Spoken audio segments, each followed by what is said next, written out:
오늘은 부활절입니다. 근데 우리 평소에 이제 부활절이 보통 4월 초에 있었던 것을 생각한다면, 이번 연도에는 뭔가 좀 예년과 달리 부활절이 앞당겨진 것 같습니다. 물론 부활절을 계산하는 방법에 따라서 정확하게 부활절을 계산한 것이겠지만, 약간은 좀 당겨졌기 때문에 추워요. 아침 일찍이나 밤늦게는 조금 좀 쌀쌀한 아니면 약간 사투리를 써서 쌀방한 그런 정도인 것 같습니다. 벚꽃이 아직 활짝 피지도 못했습니다.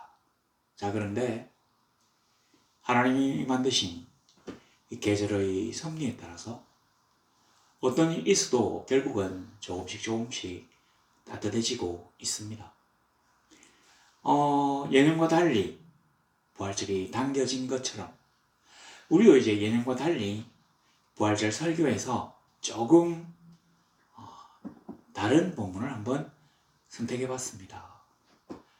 이제까지 우리 예수께서 부활하신 장면에 대해서 많이 살펴보았지만 이 부분은 비교적 좀 덜 다루지 않았나 해서 선택한 본문이 마태복음 27장 32절입니다. 나가다가 시몬이란 구레네 사람을 만나매 그에게 예수의 십자가를 억지로 지워 가게 하였더라. 나가다가, 그러니까 예수님이 이제 그 십자가 처형을 당하기 전에 그 골고다 언덕으로 십자가를 지고 올라가요. 그런데 예수님이 너무 많이 두드려 맞고 채찍질 당하고 또 아마 구타도 당했겠죠. 그리고 많이 먹지 못하고 죄인들에게 제대로 된 식사를 제공한다는 건 그 당시 인권 개념으로는 있을 수 없는 일이니까, 그래서 힘도 빠지고 또 가시 멸관도 씌우고 피도 떨어지고 이러니까 아마 힘이 많이 극도로 이제 쇠약해지고 힘이 떨어졌을 것입니다.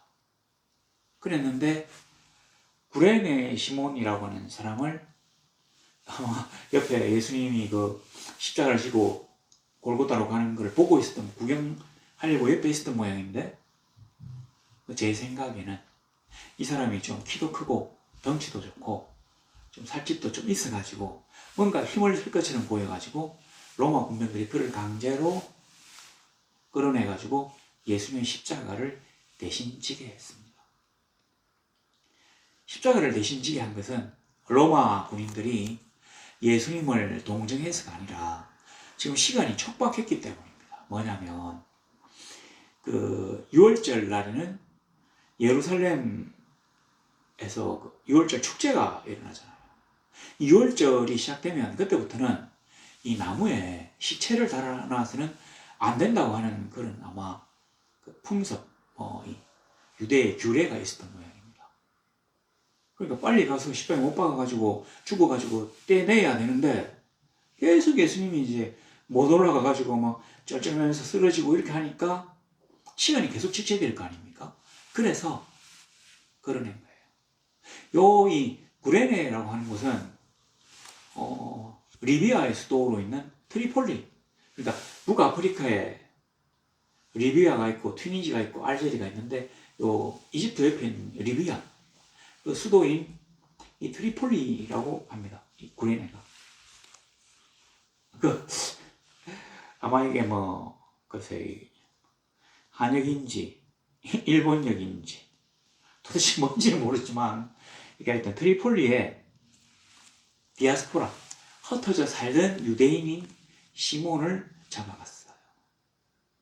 이 시몬이 왜 왔느냐 하면 6월절에 그 본토로 가가지고 성전을 갖다가 순례하는 게 이게 이제 율법상 유대 남자들에 대한 의무이기 때문에 그걸 이행하러 온 겁니다. 예수님도 마찬가지로 1년에 한 번은 성전에 올라가서 그 참배해야 되는 그런 그 관례 때문에 올라가는 거예요. 자, 그랬는데 꼭 6월절에 안 올라가도 되지만 이 3대 절기 중에 한 번은 꼭 올라가야 된대요.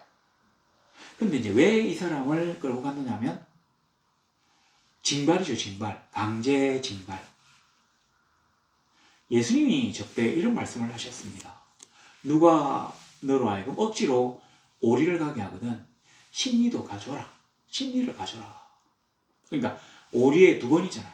그 정도로 해줘라 라고 말씀을 하신 적이 있는데 바로 그거하고 연관이 되는 본문입니다. 그러니까 이제 로마 당시의 법률에는 뭐가 있었냐면 황제의 명령을 이행하기 위해서 사람, 말, 배 이런 거를 로마 군병이 마음대로 징발할 수 있었대요. 그런데 요 징발을 해가지고 사람들에게 일을 시킬, 그러니까 짐을 지워가지고 군수품을 지워서 전쟁터에 종군하게 하는 게 오리까지, 우리가 이제 오리라고 했는데 아마 뭐 스타디온이겠죠, 스타디온. 오리까지 찍어야 하는 게 그 당시 법이었던 거예요. 그 법에 의해서 이 트리폴리에서 온 시몬을 갖다가 끄집어내가지고 예수님 십자가를 대신 지게 한 거예요. 자, 이제 예수님의 십자가를 시몬이라는 사람이 대신 졌어요.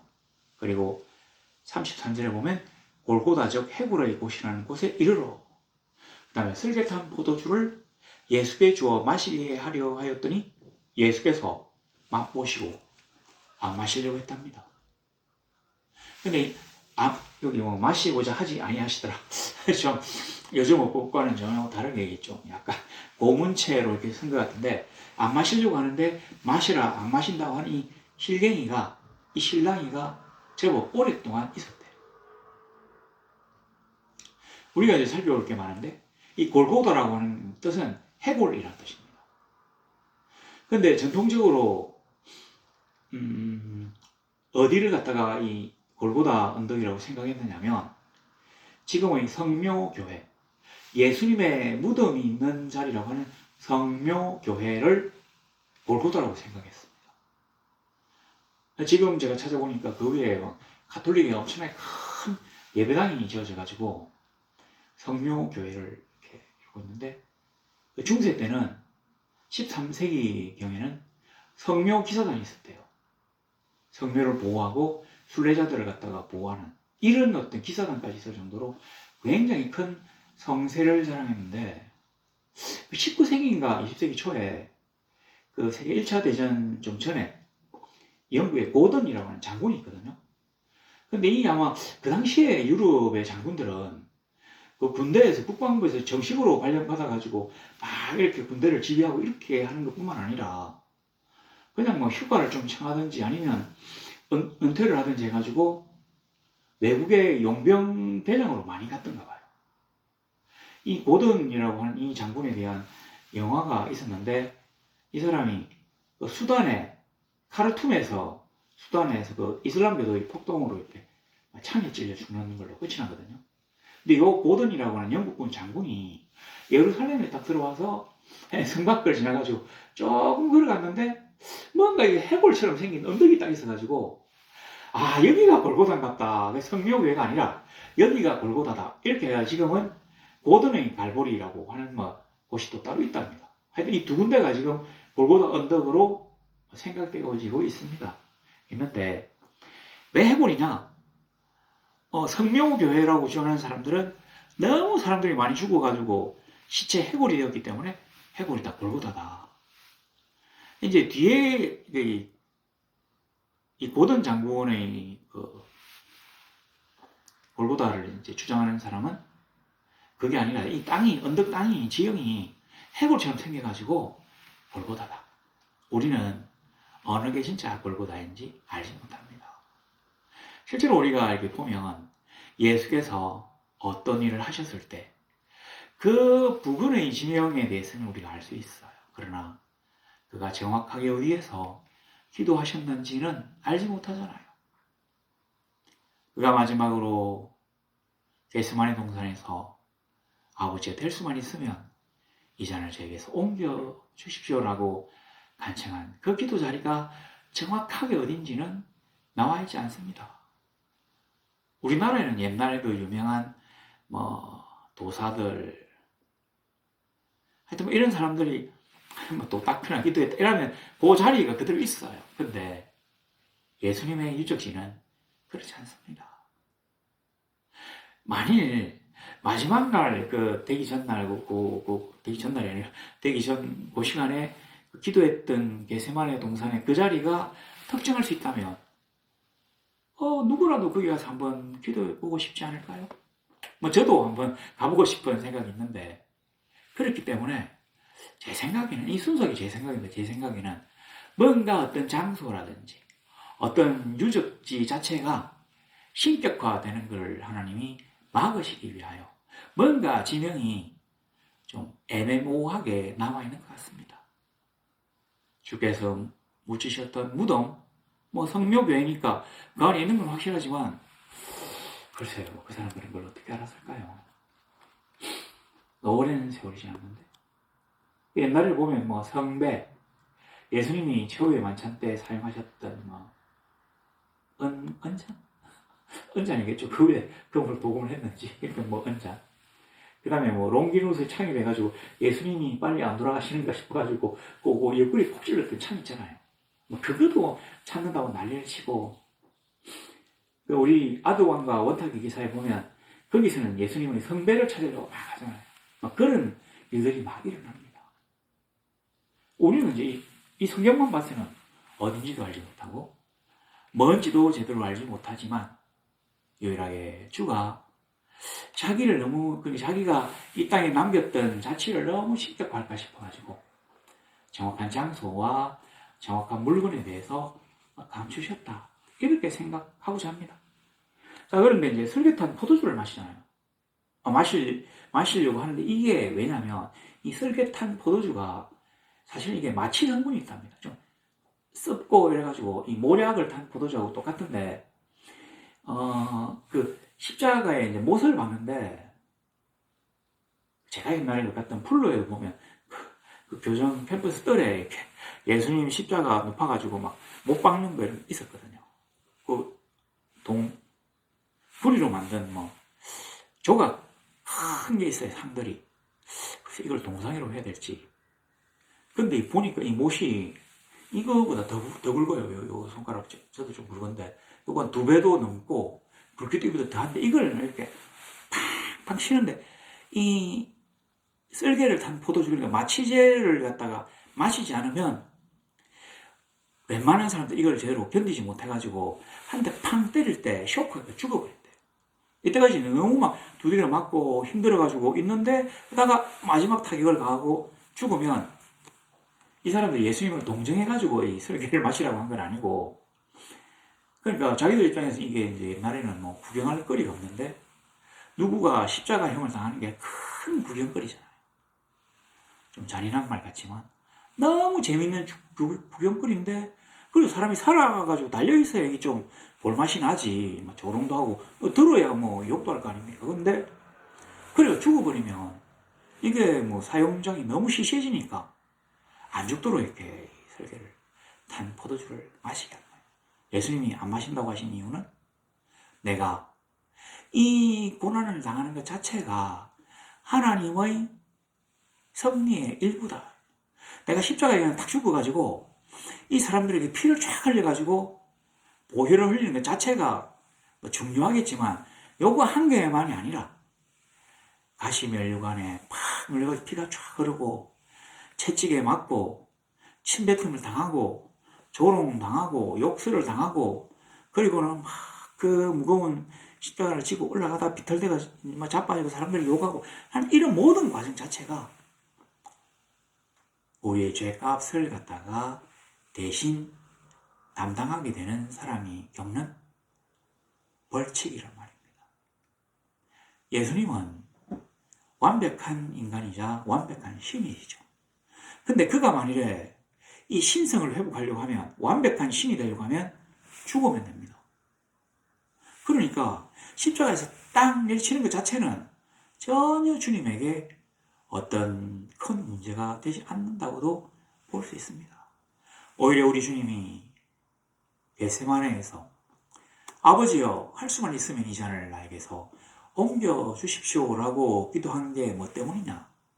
제 생각에는 이런 모욕과 비난과 채찍에 맞음과 가시에 찔리고 창에 찔리고 십자가에 걸리고 뭐 이런 것도 있지만 이거는 이제 아버지와의 계약이에서 아버지요, 제가 가서 저들의 죄를 대신 지겠습니다 할 때 이미 가정되었던 것이고, 다른 거는 그 사랑과 배신에 대한 그런 어려움이 아니었을까.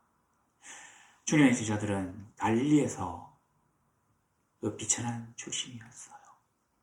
그래서 이 사람들이 굉장히 뭔가 어떤 출세욕이 있는 사람들입니다. 지금 뭐 이제 선거운동을 막 하고 있지만 다 한 자리 하고 싶어가지고 나온 거잖아요. 주님의 제자들은 뭔가 한 자리는 하고 싶은데 갈릴리에서, 그러니까 예루살렘 같은 1등 도시에서 거주할 수 없어가지고 갈릴리 먼 바닷가에서 고기를 잡고 사람들의 지탄을 받는 세리를 하고 뭐 이런 사람들이 주로 대부분인데, 이 사람들에게 출세의 방패는 예수님이거든요. 그래서 예수님이 십자가에 달리려고 예루살렘으로 올라오실 때 다른 사람들 눈에는 유월절 순례객으로 올라오신 것 같았고, 그가 그 순례 행렬의 제일 앞에서 힘차게 막 기뻐하면서 올라가신 걸 보고는 그가 이번에 올라가면 왕이 될 거라고 생각해서 그에게 와서 뭐 한 자리 달라고 청하기도 하고, 또 막 제자들끼리 서로 싸우기도 하고, 네가 뭔데 나는 뭐 이렇게 하고, 또 예수님을 맞이했던 그 마지막 예루살렘 성문 앞 3km에서는 거기에 그 가난한 사람들이 아낌없이 나귀 새끼도 제공하고, 그것도 또 버스 가지고 나귀에 깔고, 나귀에 까는 건 누가 하니까 자기는 그 앞에 카페트로 자기 겉옷을 벌어서 깔고, 수십만의 사람들이 종려가지를 흔들면서 그를 앞뒤로 홍해하면서 호산나 다윗의 이름으로 오시는 이여 호산나 호산나 했던 이유가 그가 왕이 될 것 같았기 때문이거든요. 사실 예수님이 그들을 배신했기 때문에 마지막 총독 빌라도가 이 유월절 특사로 누구를 갖다 부르시기를 원하냐 했을 때 예수님 대신에 바라바를 외쳤어요. 바라바. 그래서 예수님이 십자가에 못 박히게 된 것입니다. 자, 그래서 예수님의 이런 어떤 참 배신감, 그리고 사랑에 부응하지 못하는 미안함, 이런 게 주님을 정말 슬프고 힘들게 하지 않았겠나. 오죽했으면 그 영광의 그 호산나 행렬을 끌고는 그 감람산 정상에 탁 올라가서 저 밑에 성전을 보면서 눈물을 흘리게 됐습니다. 왜냐하면 이제 한 30년 좀 있다가 이 사람들이 몽땅 다 죽고 막 생각합시다. 하여튼 뭐 이런 엄청난 생지옥이 벌어지니까. 그리고 그 생지옥이 벌어지는 이유는 그리스도에 대한 핏값을 우리에게 돌려라고 막 그들이 막 외칩니다. 우리가 이 땅에서 말을 잘해야 합니다. 막 우리가 외치면 하늘의 하나님이 이걸 들으시고 꼭 갚아주셔요. 우리는 워낙에 잘 읽고 변덕이 심해가지고 잘 모르지만 우리 하나님은 결코 그가 들으신 것을 잊지 아니하시는 분이시고요. 그가 한번 약정하시면 절대로 변개함이 없으신 분이십니다. 자, 그리고 이제 예수님이 다 십자가에 못 박혀가지고 있는데 이제 돌아가실 때가 멀었어요. 그러니까 안 죽고 막 이러면서 있는데 그 밑에서 마냥 그렇게 막 달아놓고는 그들이 예수를 십자가에 못 박은 후에 그 옷을 제비 뽑아나누고 거기에 앉아 지키더라. 그러니까 예수님은 뭐 겉옷을 갖다가 4등분으로 쪼갠 건 아닙니다. 그러니까 이 4명이 이제 서로 제비를 뽑아가지고 뭐 이거는 니꺼 이래서 속옷까지 다 나눴대요. 우리가 생각할 때는 이렇게 생각할 수 있지만 하여튼 뭐 그 당시는 이게 아주 귀한 아이템이기 때문에 아마 이것도 나누었던 모양입니다. 그리고 이 사람들이 거기 앉아 지켜요. 왜 지키냐면 제자들이 예수님 시체를 갖다가 훔쳐가가지고는 부활했다고 이렇게 거짓말할 수 있으니까 절대로 울면 똑똑히 지켜. 이렇게 해서 돈도 받았대요. 특별히 좀 잘 지켜달라고. 고백입니다. 그리고 37절에 보니까 머리 위에 이는 유대인의 왕 예수라 쓴 죄패를 붙였더라. 원문에는 유대인의 왕 나사렛 예수 이렇게 적혀있대요. 이 말이 뭐냐면 이 사람이 유대인 왕이라고 하는 얘기가 아니라 이 사람이 죽는 이 사형될 수밖에 없는 제목이 자기를 자칭해서 유대인의 왕이라고 했다고 하는 그 내용이 거기 딱 그 내용이죠. 그러니까 유대인의 왕 예수라고 하는 말이 유대인의 왕이라고 주장했기 때문에 죽는 거다라고 하는 말입니다. 자, 그리고 난 다음에 죄패를 붙이고 요 보면 요 죄패가 세 가지 말로 써 있어요. 히브리어, 유대인들이 사용한 히브리어, 그 다음에 그리스어, 라틴어. 그 당시에 이제 이 로마 제국에 로마는 라틴어가 자기 나라 말인데 로마에 좀 똑똑하고 상류층 사람들은 그리스를 사용했대요. 그 성경도 그리스잖아요. 그 당시 사람들은 그리스를 할 줄 아는 걸 큰 자랑으로 생각했기 때문에 하여튼 그리고 이제 라틴어, 그리스어, 히브리어 이렇게 세 가지를 쭉 썼는데 나중에 나옵니다. 유대인의 왕 예수라고 적혀 있다고 했는데 그걸 갖다가 온 세상 그 당시 로마 제국의 모든 사람들이 다 알 수 있도록 그 세 가지 언어로 적어놨다. 좀 말은 이상하지만 통상적으로 하는 얘기로 살아생전 예수님은 자기를 일컬어 유대인의 왕이라고 하신 적이 없습니다. 그가 이제 십자가에 달리시자 그의 명패 유대인의 왕 예수라고 적히게 됩니다. 이거를 유대인들만 알 뿐만 아니라 로마 제국은 그 당시 천하의 모든 사람들이 알 수 있도록 라틴어와 그리스와 히브리어로 적게 되었다는 말입니다. 자, 그럼 여기 밑에 보세요. 38절에 이때 예수와 함께 강도들이 십자가에 못 박히니 하나는 우편에 하나는 좌편에 있더라. 요 말이 있는데 여기 있는 강도, 우리 십자가상의 그 좌우편에 있었던 강도 얘기를 하는데 이 강도가 우리가 아는 강도가 아닙니다. 그렇게 생각하면 정말로 실수하는 겁니다. 왜냐하면 그 당시에 강도질을 해가지고는 이 십자가에 못 박힐 정도가 안 되거든요. 강도는 잡범이에요, 잡범. 십자가에 못 박히려고 하면 그래도 뭔가 좀 반란을 일으키거나 그리고 황제에 대해서 뭐 안 좋은 일을 해야 국사범, 나라를 팔아먹겠다 정도 돼야 이렇게 그 십자가에. 그래서 이 강도는 사실은 이제 성경학자들이 추정하기로는 그냥 일반 뭐 강도, 도둑 이런 사람이 아니라 우리로 치면 독립운동가라고. 그러니까 바라봐도 그냥 강도가 아니라 이 사람은 이스라엘을 갖다가 로마에서부터 해방시키려고 하는 혁명의 주동자예요. 그래서 민중들에게 큰 인기를 끌었다고 해요. 그래서 바라봐. 그리고 요 좌우편에 있는 강도는 바라바의 아마 일당 중에서 그래도 비중 있는 아마 주모자쯤 되지 않겠나. 막 요런 얘기를 합니다. 그리고 이 사람들이 하는 얘기를 뭐 도둑 뽑혀 주제 뭐 이렇게 생각하면 안 됩니다. 전혀 그렇지 않아요. 킹 제임스 버전에서는 뭐 도둑들이라고 번역했는데 전혀 아닙니다. 이 사람들은 좋게 말하면 독립운동가고 그냥 객관적으로 얘기하면 혁명가예요. 민중 반란을 갖다가 주도한 사람들. 그러니까 이제 이 사람들이 다 좌편에 있더라 이렇게 돼 있죠. 자, 지나가는 자들은 자기 머리를 흔들며 예수를 모욕하여. 보니까 마태복음이 어떤 부분에 아주 자세한데 어떤 부분은 좀 약하게 언급하고 넘어가는 경향이 있습니다. 마태복음의 이 부분이 좀 약해요. 약한데 지나가는 자들은 자기 머리를 흔들며 예수를 모욕하여. 그러니까 아마 십자가를 언덕 위에 이렇게 쭉 세워놓고 그 밑에 길이 있으면 가다가 볼 거 아닙니까? 그러면서 머리를 흔들었다고 하는 것은 유대인들에게는 아주 큰 모욕이래요. 그러니까 그 나무에 시체가 걸린다고 하는 게 하나님의 저주받을 자라고 하는 거라고 했잖아요. 그래서 자기들은 이제 그렇게 생각합니다.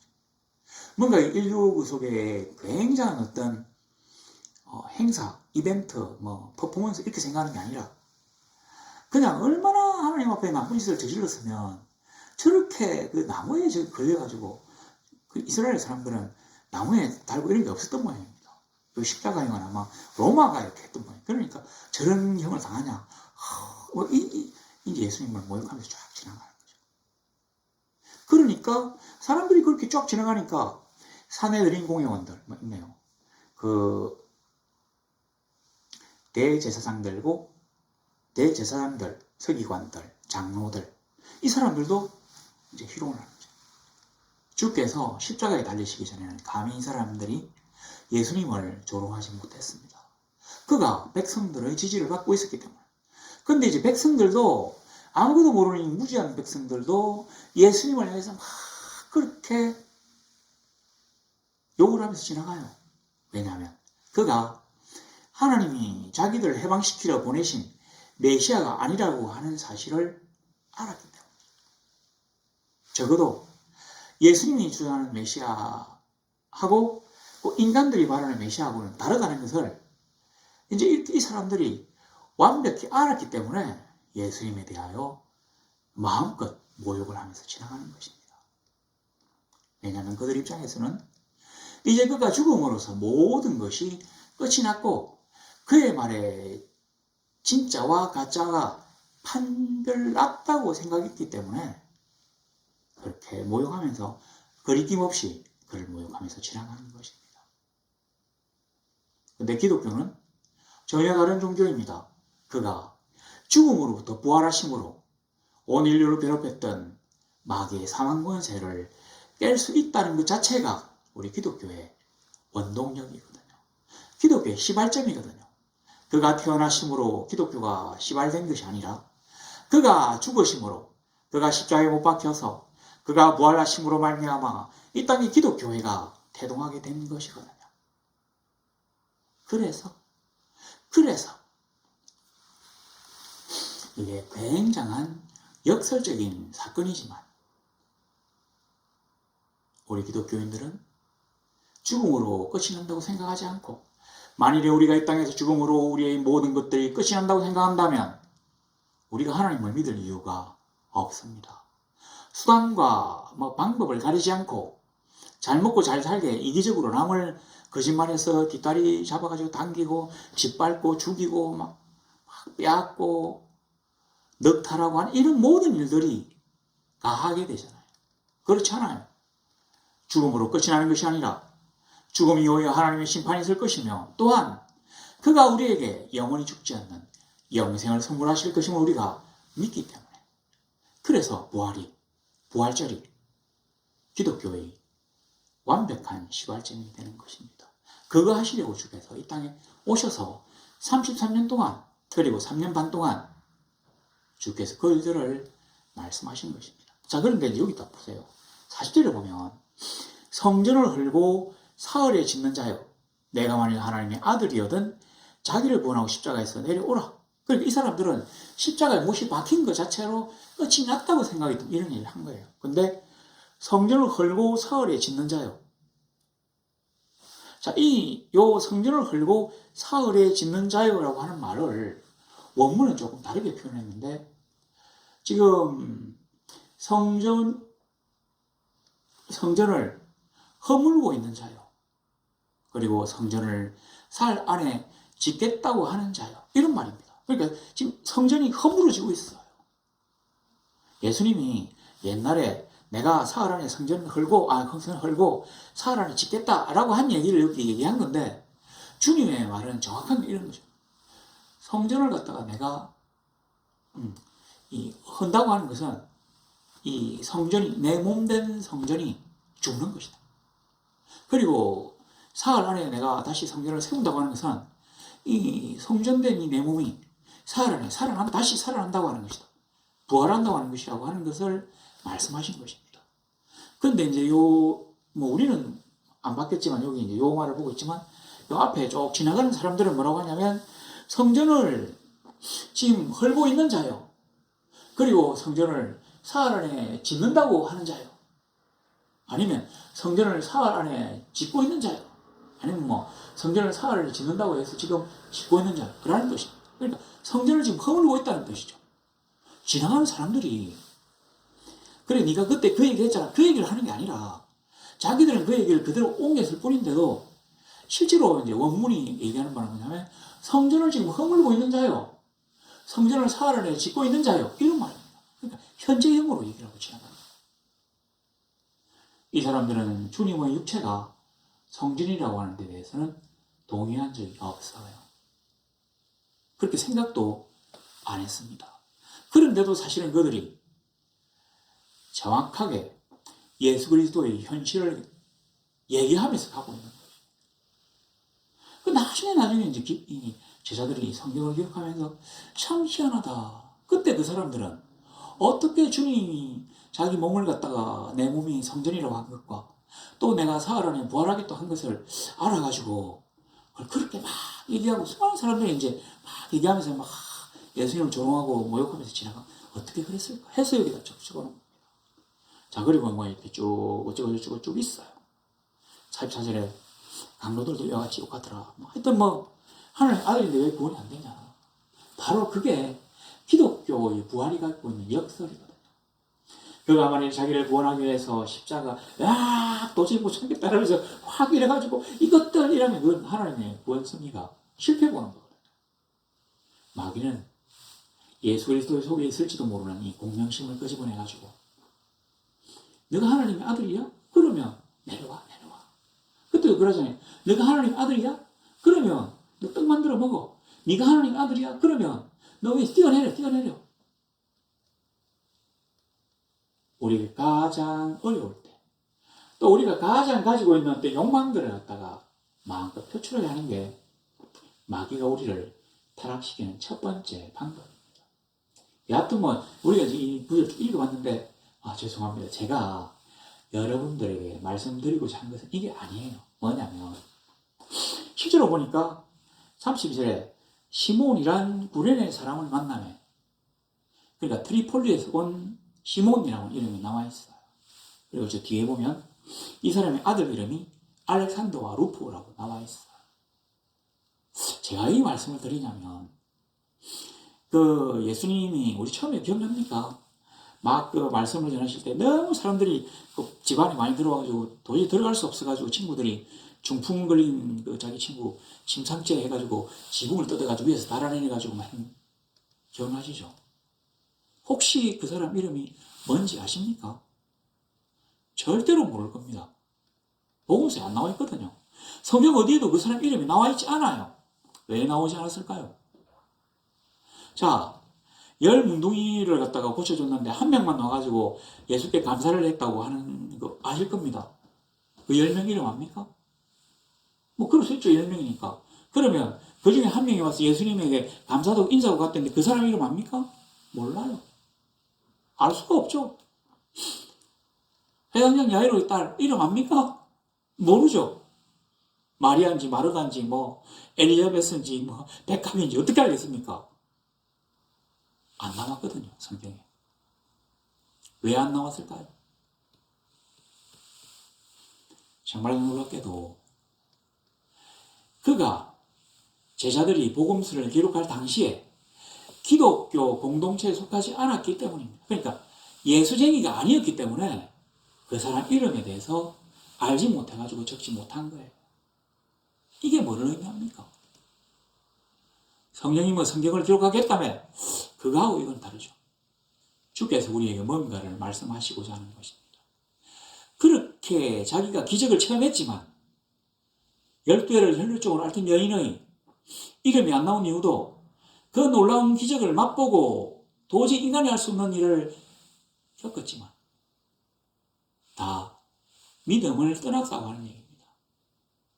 그래, 그 엄청난 기적 감사해요. 그러나 당신은 하나님의 아들은 아닙니다. 당신이 끝까지 하나님 아들이라고 주장하면 당신은 사입이에요. 나는 당신을 따르지 않을 것입니다라고 했기 때문에 그 사람들의 수많은 고침받은 이들의 이름이 나오지 않은 것입니다. 고침받은 사람 중에 이름 나온 사람도 있어요. 디메오의 아들 바디메오다. 바디메오다. 그러니까 이제 디메오의 아들 바디메오. 이 사람이 기록된 것은 이 사람이 초대교회에 유명한 사람이었거든요. 내가 하나님의 이름으로 이렇게 안전뱅이였다가 일어섰다. 그리고 그가 나를 일으키심으로 내가 거지에서, 2대 거지에서 탈출하게 되었다. 너무 감사하기 때문에 나의 일생을 아버지께 드려야 되겠다고 생각하고 그가 주를 믿는 공동체에 있었기 때문에 그 이름이 나온 겁니다. 이 사람은 보세요. 자기가 은혜를 입은 게 아니라 자기가 은혜를 베풀었어요. 우리 인간이 하나님을 도와준다는 게 가당키나 한 일입니까? 근데 그는 그 놀라운 은혜를 입었어요. 다시 말해서 하나님이 그에게 주신 기회를 잡은 것입니다. 베두인족들에게는 이런 속담이 있답니다. 손님이 너에게 오는 것은 신이 너에게 복을 받을 기회를 준 것과 같다. 놀라운 일이죠. 그렇습니다. 우리가 이 땅에 살면서 하나님의 많은 은혜를 입어요. 그런데 엄청나게 큰 은혜를 입어도 우리의 마음이 비뚤어져 있다면 우리가 하나님께 제대로 돌아와서 자복하고 그를 따르는 신자가 되지 않는 경우가 거의 대부분입니다. 그런데 이 사람은 자기가 은혜를 입은 게 아니라 자기가 주님에게 은혜를 베풀었어요. 그래서 지금 이때는 이제 그가 예수를 믿는 사람이 아니었는데 그냥 6월절에 이제 온 디아스포라 유대인이었고 그냥 구경하다가 아니면 길을 가야 되는데 이게 지금 막고 있으니까 빨리 행렬 지나가면 건너가려고 했는지도 모르는데 어떻게 하다 그냥 끌려 나가가지고 대신 징발돼가지고 오리 동안 짐을 지는 것처럼 이렇게 십자가를 지게 되었어요. 주께서 가장 어려울 때, 가장 힘들 때 그가 주님에게 구원의 손길을 내민 것입니다. 억지로 해도 괜찮잖아요. 그와 그의 두 아들이 나와 있다는 것은 그 일가족이 주님을 믿는 사람이 되었다는 얘기입니다. 그가 주님께 도움을 주고 난 다음에 어느 때인지는 모르지만 그의 마음이 변하고 성령이 그에게 오셔가지고 그와 그 일가족을 믿는 이로 만드신 것입니다. 부활도 마찬가지입니다. 우리가 부활을 믿지 않는다면 부활절은 그냥 세상에서 가장 우스꽝스러운 쇼에 지나지 않을 것입니다.